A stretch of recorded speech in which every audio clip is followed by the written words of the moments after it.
తులారాశి.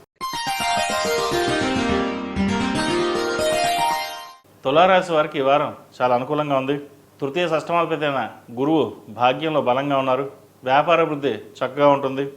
గడిచిన కొన్ని రోజుల కంటే కూడా డబ్బు అధికంగా రావడం, సేవింగ్స్ చేయడం అనేది జరుగుతుంది. అదేవిధంగా ఉద్యోగ అవకాశాలు కూడా చక్కగా ఉంటాయి. ఉద్యోగంలో పేరు ప్రఖ్యాతులు చక్కగా ఉంటుంది. వివాహం కాని వారికి వివాహ ప్రయత్నాలు ప్రారంభించవచ్చు. ఎందుకంటే ద్వితీయ షష్టమాధిపతి గురువు భాగ్యంలో ఉండి భాగ్యం నుంచి తులారాశిని చూడడం, పంచమాన్ని చూడడం వల్ల కొన్ని శుభకార్యాలు నెరవేరుతాయి. ఏం జరిగినా మన మంచికి అనుకోవాలి.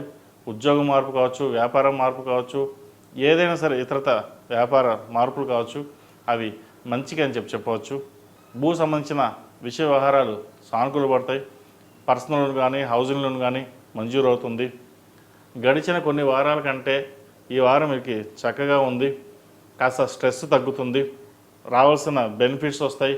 డబ్బు రావడం కానీ, ఈ విదేశీ వ్యవహారాలకు సంబంధించిన విషయ వ్యవహారాలు కానీ వీళ్ళు చక్కగా ఉన్నాయి. ముఖ్యంగా సినిమా ఇండస్ట్రీలో పనిచేసే వాళ్ళకి, బ్యూటిషియన్స్కి, కాస్మెటిక్స్, మెడికల్ ఫీల్డ్లో ఉన్న వారికి ఈ రంగాల వరకు చక్కగా అనుకూలిస్తుంది. విదేశీ వ్యవహారాలకు సంబంధించిన విషయ వ్యవహారాలు సానుకూలంగా ఉన్నాయి.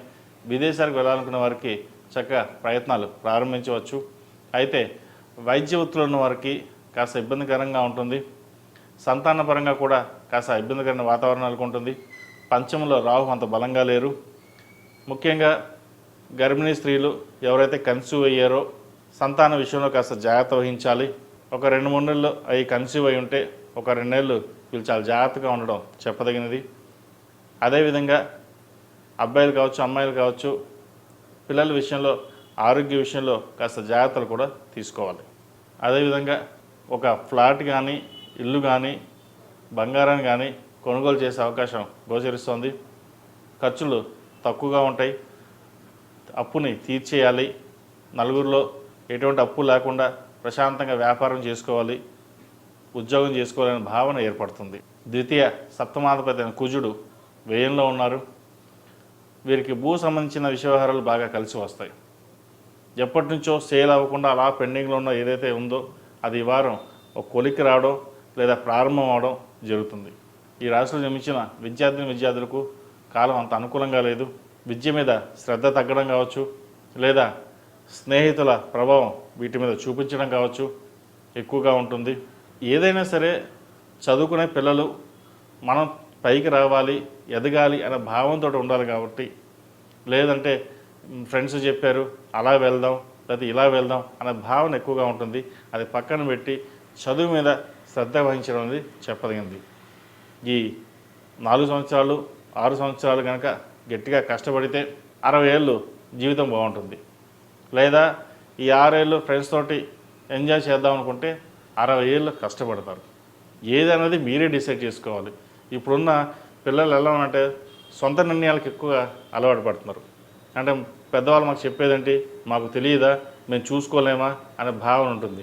కానీ ఇక్కడ చిన్న లాజిక్ ఏం మర్చిపోతున్నారంటే ఎంత చదువుకున్నా సరే విజ్ఞానం, విధేయత అనేది చాలా ముఖ్యం.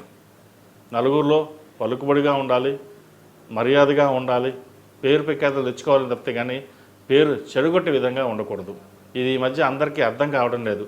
ప్రతి ఒక్కరు అన్నీ మేము పెద్దవాళ్ళం అయిపోయాం, మాకు అన్నీ తెలుసు, ఒకరు సలహాలు ఇవ్వాల్సిన అవసరం లేదు అనే భావనలో ఉన్నారు. అందరికీ కాదండి, కొంతమందికి. నేను కొంతమంది జాతకాలు చూస్తున్నాను, వాళ్ళు విశ్లేషిస్తున్నాను కూడా, కొంత గైడ్లైన్స్ ఇవ్వడం కూడా జరుగుతుంది. కాబట్టి ఇటువంటి విషయాలు చాలా జాగ్రత్త వహించండి. ఈ రాశిలో జన్మించిన స్త్రీలకు వృత్తి ఉద్యోగపరంగా, వ్యాపారపరంగా కాస్త సానుకూలంగా ఉంది. గడిచిన కొన్ని వారాల కంటే ఇక్కడి నుంచి కొంతవరకు బాగుందని చెప్పచ్చు. భాగ్యంలో గురువు వీరికి చక్కగా బలంగా ఉంది. భాగ్యాన్ని నుంచి పంచమానికి తులారాశిని చూడడం, జన్మరాశిని చూడడం వల్ల కొన్ని మంచి ఫలితాలు సంప్రాప్తిస్తాయి. ద్వితీయ సప్తమాధిపతి కుజుడు వ్యయంలో ఉన్నారు. అయితే ఈ రాశ్యాధిపతి అష్టమాధిపతి అయిన శుక్రుడు దశమంలో ఉన్నారు. దశమంలో అంత బలంగా లేదు. ఈ ఉద్యోగరీత్యా అన్నీ బాగున్నా వెనక్కి రావడం, లేదా ఉద్యోగంపై మళ్ళీ రావడం, ఈ చిన్న జరుగుతుంటాయి. ఏదైనా సరే భవసంకల్పం లేకుండా ఇది జరగదు. ప్రతిరోజు శివనామ స్మరణ చేయండి, మంచి ఫలితాలు సంప్రాప్తిస్తాయి. ఈ రాశివారు గణపతి నవరాత్రులు ప్రారంభం కాబోతున్నాయి. ప్రతిరోజు ప్రతినిత్యం ఈ నవరాత్రుల్లో గణపతి స్వామివారికి గరికతో గకారక అష్టోత్తరంతో పూజించండి, మంచి ఫలితాలు సంప్రాప్తిస్తాయి. ఈ రాశిలో జన్మించిన వారికి కలిసి వచ్చే సంఖ్య 8, కలిసి వచ్చే రంగు నావీ బ్లూ. ఏదైనా పని మీద బయటకు వెళ్ళేటప్పుడు శుక్రవారం కానీ బుధవారం నాడు కానీ వెళ్ళండి, మంచి ఫలితాలు సంప్రాప్తి.